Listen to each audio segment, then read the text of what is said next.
अंतिम सफर पर जोगिंद्रनगर का शहीद, हर आंख हुई नम। अरुणाचल प्रदेश में पेट्रोलिंग के दौरान शहीद हुए मंडी के जोगिंद्रनगर के भटवाड़ा गांव के नायक अमित कुमार का पार्थिव शरीर उनके पैतृक गांव में मंगलवार सुबह करीब 8:30 बजे पहुंचा। इस दौरान भारत माता की जय के नारे गूंजते रहे।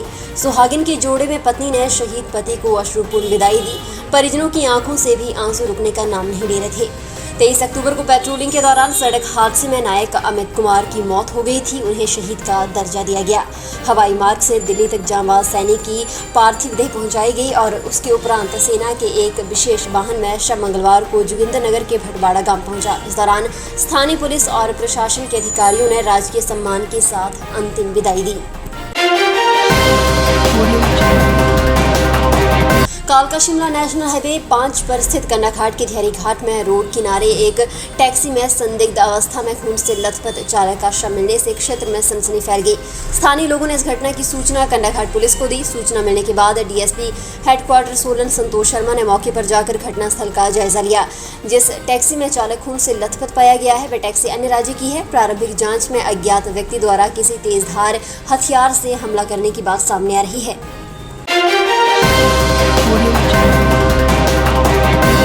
हिमाचल प्रदेश में सभी सरकारी और निजी कॉलेजों के अलावा प्रदेश स्कूल शिक्षा बोर्ड से संबद्ध स्कूल 6 दिन तक बंद रहेंगे। सरकार से मंजूरी मिलने के बाद प्रदेश उच्चतर शिक्षा निदेशालय ने मंगलवार को सभी स्कूलों और कॉलेजों में 1 से 6 नवंबर तक दिवाली की छुट्टियां घोषित कर दी हैं। इस संबंध में सभी स्कूल कॉलेजों के प्रिंसिपलों, उप शिक्षा निदेशकों और स्कूल मुख्याध्यापकों को निर्देश जारी कर दिए गए हैं। बता दें कि प्रदेश में 27 सितंबर से 9वीं, 10वीं, 11वीं और 12वीं कक्षा के विद्यार्थियों की स्कूल खोले गए हैं। वहीं कॉलेज में भी 1 सितंबर से नियमित कक्षाएं लगाई जा रही हैं। इसके अलावा 11 अक्टूबर से 8वीं कक्षा के विद्यार्थियों की कक्षाएं भी शुरू हो गई हैं। कोरोना के चलते स्कूलों में प्रार्थना सभा और खेलकूद गतिविधियों पर रोक है। विद्यार्थियों को स्कूलों में उचित शारीरिक दूरी बनाते हुए अलग अलग डेस्क पर बैठाने की व्यवस्था की गई है। थर्मल स्क्रीनिंग के बाद प्रवेश दिया गया है। फेस मास्क पहनना अनिवार्य रहा। हिमाचल प्रदेश के शिमला जिले में पुलिस थाना रामपुर के तहत आने वाले नोगली और खनेवली में पुलिस ने अवैध रूप से ले जाई जा रही शराब की 63 पेटियां बरामद की हैं। पुलिस ने शराब ले जा रहे वाहन को जब्त कर लिया है और लोगों के खिलाफ हिमाचल प्रदेश आबकारी अधिनियम के तहत मामला दर्ज कर आगामी कार्रवाई शुरू कर दी है। पुलिस थाना रामपुर से मिली जानकारी के मुताबिक नोगली में अवैध शराब ले जाने की गुप्त सूचना पुलिस को मिली। सूचना मिलते ही थाना प्रभारी रामपुर पुलिस कर्मियों के साथ मौके पर पहुंचे। पुलिस ने अंग्रेजी शराब की 48 पेटी बरामद की। तो वहीं दूसरे मामले में पुलिस ने मंगलवार सुबह करीब 4:46 पर खनेवली के पास नाकाबंदी की थी। इस दौरान यहां से गुजर रही पिकअप गाड़ी की तलाशी के दौरान अवैध शराब बरामद की गई। चुनाव ड्यूटी में जुटी टीम मौके पर मौजूद थी। उक्त पिकअप की जांच के दौरान इससे 15 पेटी अवैध शराब बरामद हुई। हिमाचल प्रदेश के कई ट्रैकिंग रूटों पर अब अगले सीजन से बिना पंजीकरण के ट्रैकर नहीं जा सकेंगे। प्रदेश सरकार इसके लिए एक वेब पोर्टल तैयार करने जा रही है जिसमें ट्रैकिंग करने के इच्छुक लोगों को पंजीकरण कराना होगा। बिना अनुमति के ट्रैकिंग करने नहीं दी जाएगी। अनुमति पत्र की प्रतियां जिला प्रशासन, स्थानीय पुलिस, पर्यटन विभाग के अलावा वन विभाग के अधिकारियों को भी जारी करेंगी।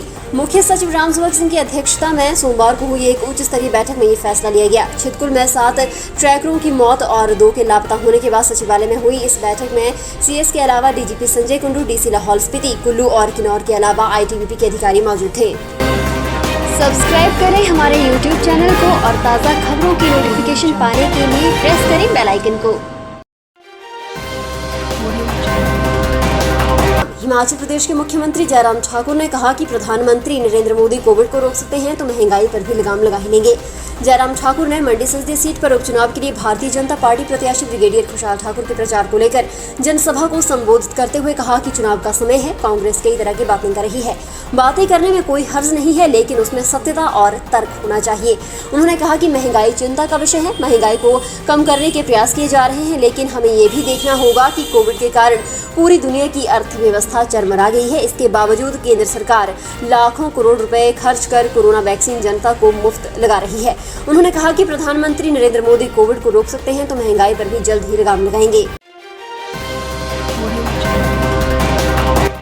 जिला बिलासपुर के ऐतिहासिक लुंडू मैदान के साथ गोविंद सागर झील में 4 दिवसीय 31वीं राष्ट्रीय काइकिंग और कैनोइंग प्रतियोगिता 2021 के पहले और दूसरे दिन के विभिन्न नौकायन स्पर्धाओं के मेडल उपायुक्त एवं आयोजन समिति के अध्यक्ष और राज्य काइकिंग और कैनोइंग एसोसिएशन के वरिष्ठ उपाध्यक्ष पंकज राय ने विजेताओं को प्रदान किए।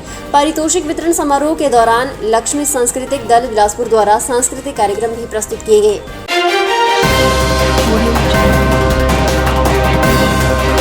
अटल आशीर्वाद योजना के तहत नवजात शिशुओं को दी जाने वाली बेबी केयर किट में 6 नई वस्तुएं शामिल की जा रही हैं। इनमें थर्मामीटर, नेल कटर, बीब, हेयर ब्रश, गाउन और माताओं के लिए 6 पीस नैपकिन शामिल हैं। स्वास्थ्य विभाग ने प्लान तैयार कर इसे मंजूरी के लिए प्रदेश सरकार को भेजा है। आचार संहिता खत्म होने के बाद इसे मंजूरी दी जा सकती है। वर्तमान में नवजात बेबी केयर किट में 12 वस्तुएं उपलब्ध करवाई जा रही हैं। जन्म के समय के बाद मां और नवजात शिशुओं के लिए इन वस्तुओं की ज्यादा जरूरत होती है। सरकार का दावा है कि सरकारी स्वास्थ्य संस्थान और निजी अस्पतालों में ये किट मुफ्त में मुहैया करवाई जा रही है।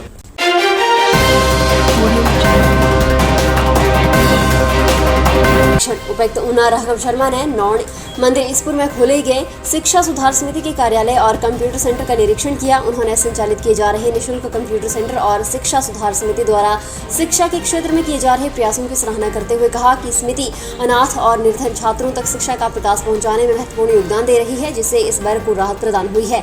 उन्होंने संतोष व्यक्त करते हुए कहा कि अब तक 200 से अधिक लड़कियां इस निःशुल्क कंप्यूटर सेंटर से प्रशिक्षित हुई हैं और वर्तमान में भी 18 गरीब कन्याएं इस सेंटर में निःशुल्क कंप्यूटर का प्रशिक्षण ले रही हैं। इस अवसर पर उपायुक्त ने शिक्षा सुधार समिति को 1.50 लाख रुपए की राशि भी भेंट की।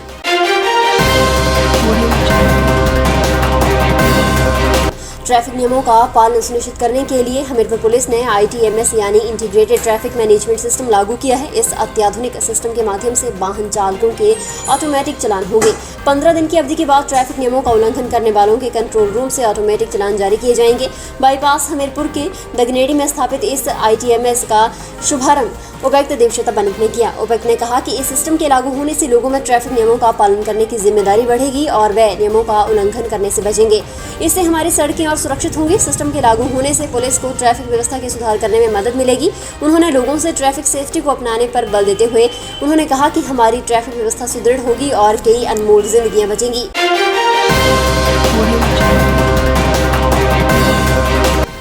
फिलहाल के लिए बस इतना ही और बड़ी खबरों के लिए बने रहने सुपर भारत के साथ।